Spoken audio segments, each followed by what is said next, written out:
پیارے دوستو، شعبان المعظم کا یہ بابرکت مہینہ چل رہا ہے۔ اگر کوئی شخص شعبان المعظم کے اس بابرکت مہینے میں شب بارات سے پہلے کسی بھی دن قرآن کریم کے اس پیارے سی کلام کو پڑھنے یا سننے کا معمول بنا لیا کرتا ہے تو انشاءاللہ تعالی اس شخص کے زندگی کے تمام جائز مقصد، تمام جائز خواہشات پوری ہوں گی۔ وہ شخص اپنے گھر سے جس بھی جائز مقصد یا مطلب کے لیے نکلے گا اس میں کامیاب ہو کر گھر واپس لوٹے گا۔ تو پیارے دوستو، ویڈیو میں آخر تک بنے رہیں۔ ویڈیو کو لائک اور شیئر کرنے میں بالکل بھی کنجوسی نہ کیا کریں، کیونکہ دینی معلومات دوسروں تک پہنچانا صدقہ جاریہ ہے۔ پیارے دوستو، یہ بابرکت مہینہ شعبان المعظم کا مہینہ چل رہا ہے۔ اس مبارک مہینے کی جتنی بھی فضیلتیں بیان کی جائیں اتنی کم ہیں۔ ہم جیسے گناہ گاروں کو چاہیے کہ ہم لوگ اس بابرکت مہینے میں زیادہ سے زیادہ عبادت کیا کریں، قرآن پاک پڑھیں، کلمہ شریف پڑھیں، چلتے پھرتے اٹھتے بیٹھتے کثرت سے درود پاک پڑھنے کا معمول بنا لیں۔ ہر وقت کی نماز ادا کرنے کے بعد درود پاک کی تسبیح پڑھا کریں۔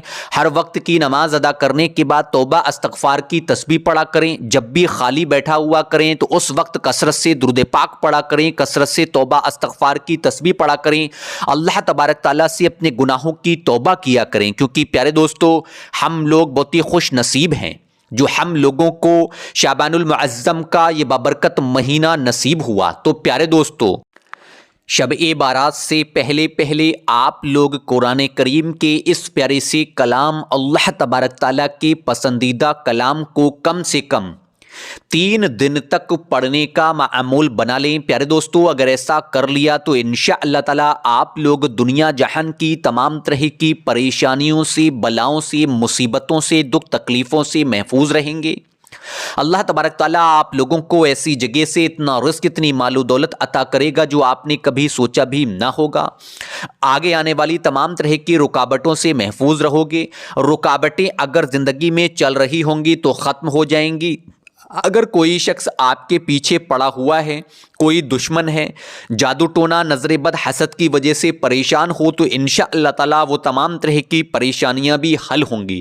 شرط یہی ہے کہ آپ لوگوں کو اس پیارے سے عمل کو شب بارات سے پہلے کسی بھی 3 دن کچھ اس طریقے سے کرنا ہوگا۔ جب بھی آپ لوگ اس عمل کو کریں تو آپ لوگوں کو چاہیے کہ سب سے پہلے آپ لوگ درود پاک پڑھا کریں، کیونکہ درود پاک کے بارے میں کہا جاتا ہے کہ جو شخص درود پاک کو پڑھنے کا معمول بنا لیا کرتا ہے، اگر کسی دعا سے پہلے درود پاک پڑھتا ہے تو وہ دعا قبول ہوتی ہے۔ اگر کسی عمل سے پہلے درود پاک پڑھتا ہے تو انشاءاللہ تعالی وہ عمل بھی ضرور پورا ہوتا ہے۔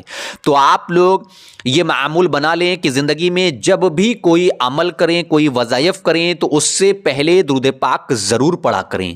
جیسے ہی آپ لوگ 3 مرتبہ درود پاک کو پڑھ لیں، اس کے فوراً بعد ہی اللہ تبارک تعالیٰ کے پسندیدہ کلام، جس کو پڑھنے سے ایمان بھی تازہ ہوتا ہے، جو اللہ تبارک تعالیٰ کا سب سے پسندیدہ کلام ہے، اس کلام کی ایک تسبیح کچھ اس طریقے سے پڑھنی ہے۔ بسم اللہ الرحمن الرحیم، لا الہ الا اللہ، لا الہ الا اللہ، لا الہ الا اللہ، لا الہ الا اللہ۔ جیسے ہی ایک تسبیح اللہ تبارک تعالیٰ کے پسندیدہ کلام کی پڑھ لیں، اس کے بعد 3 مرتبہ سورہ اخلاص یعنی قل هو واللہ احد یہ والی سورہ، اور 3 مرتبہ سورہ کوثر، انا آتیناک الکوثر، ان دونوں سورتوں کو پورا پڑھ لیں۔ اس کے بعد آخر میں 3 مرتبہ پھر وہی درود پاک پڑھیں جو آپ نے شروع میں پڑھی ہے۔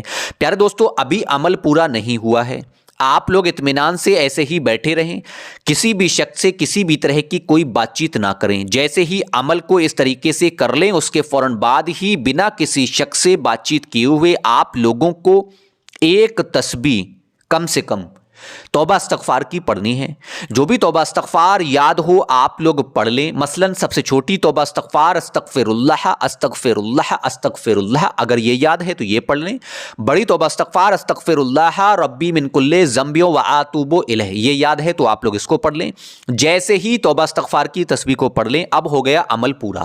توبہ استغفار کی تسبیح کو پڑھنے کے بعد آپ لوگ دونوں ہاتھوں کو اللہ تبارک تعالیٰ کی بارگاہ میں اٹھا دیں اور رو رو کر عاجزی ہو ہو کر انکساری کے ساتھ گر گڑا کر جتنا ہو سکے رو رو کر عاجزی ہو کر انکساری کے ساتھ آپ لوگ اللہ تبارک تعالیٰ کی بارگاہ میں دعا کریں۔ پیارے دوستو، مجھے امید ہے عمل کا طریقہ سمجھ میں آ گیا ہوگا، تو آپ لوگ شب بارات سے پہلے اس عمل کو ضرور کریں، ویڈیو کو لائک اور شیئر کریں۔ اب میں آپ سے جانے کی اجازت چاہتا ہوں، انشاءاللہ تعالیٰ رات کو ملاقات ہوگی 9:30 بجے۔